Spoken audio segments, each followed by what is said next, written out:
नमस्कार दोस्तों, जय भारत और जय हिंद। आज इंटरव्यू का स्टाइल थोड़ा अनोखा है, थोड़ा अलग है। बैठ के इंटरव्यू ले रहा हूँ मैं।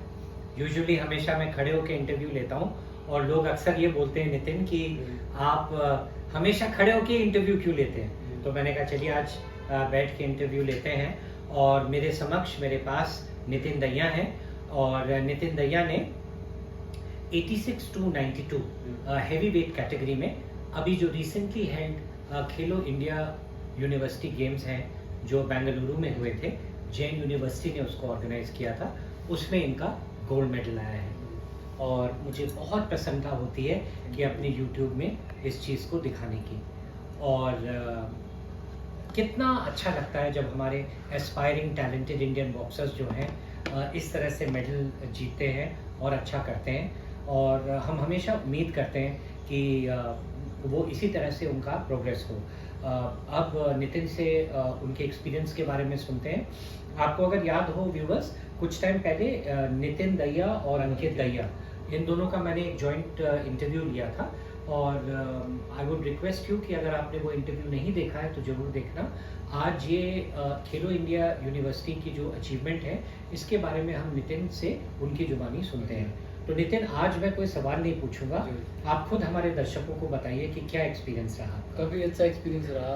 जहाँ पे ऑल इंडिया यूनिवर्सिटी जो इसमें जनवरी में एल हुई थी एलपी यूनिवर्सिटी में, तो उससे जो क्वार्टर फाइनलिस्ट थे 8 बॉक्सर्स वो खेलो इंडिया यूनिवर्सिटी के सिलेक्ट हुए थे। और 8 में अभी मतलब किसी वेट में कम थे, किसी में मतलब कोई आया था नहीं है, लेकिन मेरे वेट में 8 के 8 आए थे, जिसमें मेरी 3 क्वार्टर फाइनल वो मतलब 3 बाउट हुई बड़े भाई।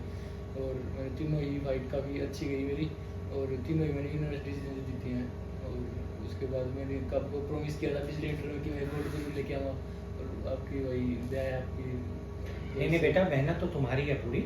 मैंने पढ़ा भी था कि आप एक इंजरी फेज से भी गुजरे हैं, तो एक स्पोर्ट्समैन के लिए जब एक इंजरी वाला फेज आता है और वो उभर के आता है तो उसका भी बहुत फर्क पड़ता है, बहुत ज़्यादा फर्क है ना। तो प्लीज़ अपने व्यूवर्स को बताइए कि क्या चैलेंजेस रहे आपके और आपने उसको कैसे ओवरकम किया। भाई इंजरी के बाद कम बैक करना काफ़ी हार्ड हो जाता है, जिससे एक्सपीरियंस पे भी फर्क पड़ता है। उसके बाद आपकी बॉडी में भी जो आपने पहले फॉर्म में थे आप उस फॉर्म में वापस आने के लिए काफ़ी मेहनत की जरूरत पड़ती है आपको। और आप इतने मतलब 1-1.5 साल के बाद 2 साल के बाद रिंग में उतर रहे हैं तो आपको काफ़ी मतलब लो कॉन्फिडेंस काफ़ी लो रहता है भाई। और उसी के हिसाब से मतलब जो पहले यूनिवर्सिटी हुई थी उसमें काफ़ी मेरा गोल्ड मेडल आने का थोड़ा डेवलप हुआ, मतलब कॉन्फिडेंस लेवल काफ़ी अप हुआ। और इसमें मैं आराम से भाई जो मैंने मेहनत की थी वो काम हो गया, आराम से मतलब मैंने फाइट निकाली थी, इसका भी अच्छा रहा। तो नितिन ये बताइए कि बीच में जब आपका इंजरी फेस हुआ था तो उसमें आपका जो वेट कैटेगरी है जिसमें आप खेलते हैं उसके मुताबिक आपका वेट आप मेंटेन कर पाए थे या ऊपर नीचे हुआ था? नहीं भाई, काफ़ी मतलब पहले मैं 75 के जी वेट खेलता था भाई, काफ़ी मतलब अभी कुछ तो लॉकडाउन हो गया भाई, उससे पहले कुछ इंजरी थी तो उसके बाद अभी यूनिवर्सिटी से 92 के जी खेला। वरना अगर मैं आज के टाइम मतलब पहले वाली ट्रेनिंग करता तो शायद मैं 75 या ज़्यादा से ज़्यादा 80 के जी में खेलता, लेकिन अभी काफ़ी मतलब रेस्ट के बाद 92 के जी खेलना काफ़ी मुश्किल लग रही है। एक और चीज़ जो मैं आपसे पूछना चाहूँगा कि जब हम रिकवरी करते हैं इंजरी से, दवाई ट्रीटमेंट ये सारी चीज़ें होती हैं, एक डाइट का कितना रोल होता है? डाइट का भाई काफ़ी रिकवरी में मतलब मेन रोल थोड़ा एक्सरसाइज और डाइट का ही होता है भाई, क्योंकि आप जितनी अच्छी डाइट खाओगे जितनी जल्दी आप रिकवरी कर पाओगे, पूरी बॉडी में स्ट्रेंथ आएगी। डाइट का काफ़ी बेहतर रहता है। क्या रिकमेंड करेंगे आप हमारे एस्पायरिंग बॉक्सर्स को कि जब उनकी इंजरी हो जाती है तो किस तरह का डाइट इनको खाना इंजरी चाहिए? के टाइम तो भाई आपको मतलब मेन तो मतलब आपकी मतलब डाइट का काफ़ी ध्यान रखना पड़ेगा। जो फिजियो वगैरह होती है मतलब चाहे आपकी नी की हो चाहे आपकी शोल्डर की हो, किसी चीज़ की हो, फिजियो और डाइट का सबसे मेन डॉक्टर भी आपको यही सलाह देता है कि भाई डाइट अपनी टाइम टू टाइम लें, प्रोटीन ज़्यादा से ज़्यादा लें और डाइट का काफ़ी बेहतर होता है। और नितिन मुझे ये बताइए कि कई बार जो है जब इंजरी होती है हमारे भारत में कुछ लोग जो है ये देसी ट्रीटमेंट लेते हैं और कुछ लोग जो है एलोपैथिक विदेशी ट्रीटमेंट लेते हैं। तो आपके केस में आपने किस तरह से अपनी हीलिंग करी? काफ़ी भाई जो हमारे यहाँ पे रोहतक में है, कोई हमारे रोहतक में एक डॉक्टर हैं जो आर्मी से रिटायर्ड हैं, तो मतलब देसी नुस्खे ही हैं उनके पास, मतलब देख कर ही करते होंगे भाई, मतलब थोड़ी एक्सरसाइज वगैरह बताते हैं और दवाई देते, तो काफ़ी मतलब मैंने तो उन्हीं से करवाया काफ़ी और काफ़ी फायदेमंद रहा मुझे भाई मेरे लिए। और मतलब वो बॉडी के हिसाब से मतलब किसी को सूट करता किसी को नहीं करता, उसके हिसाब से भाई तो मेरे काफ़ी हेल्पफुल रहा भाई, देसी ये चला है ये।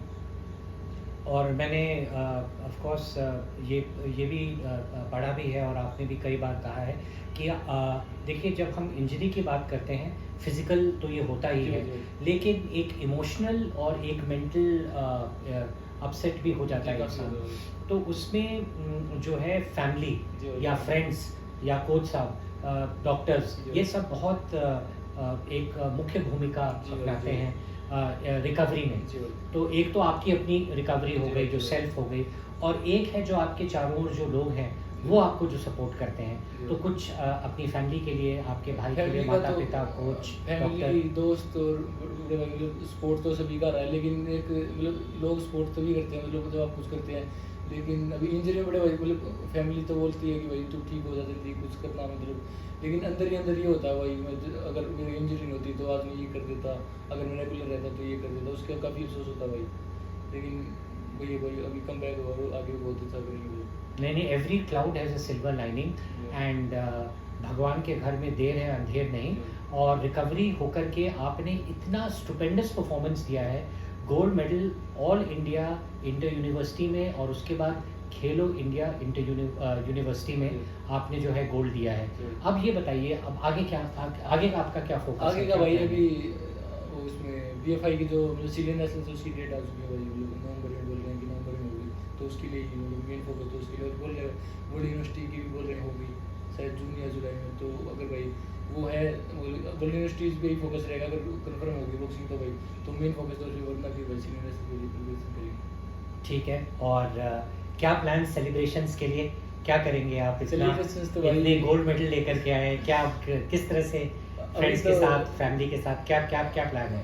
प्लान तो भाई बस अभी तो एक का भी मतलब शुरुआत ही है भाई, अभी मेन तो बस यही भाई मतलब देश के लिए कुछ करेंगे तभी सेलिब्रेशन तो भी होगा भाई। बस अभी तो भाई फैमिली खुश है मतलब काफ़ी टाइम के बाद कुछ किया है, तो बस वो खुश है तो भाई सेलिब्रेशन ही होगा।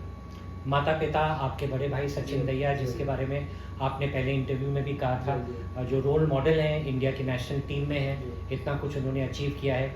आप छोटे भाई भी उसी तरफ देखते हैं, बड़े भाई की तरफ कि जी। आप भी इतना अचीव करें, और आई एम वेरी श्योर इसी तरह से आप चलते रहेंगे, आप बहुत अच्छा करेंगे। जी। और Nitin, thank you so much Thank you. हमारे इस इंटरव्यू में आने का। और viewers, I mean you just need to see this. It's absolutely a wonderful performance from Nitin, and after injury, his comeback has been a success story and a moral lesson to all of us that after injury also one can come back with a bang. तो thank you so Thank much you. Nitin, Thank you. और बहुत अच्छा लगा आपसे बात करके। इसी तरह से हम उम्मीद करेंगे आगे भी आपका इंटरव्यू लेंगे। नमस्कार, जय भारत, जय हिंद।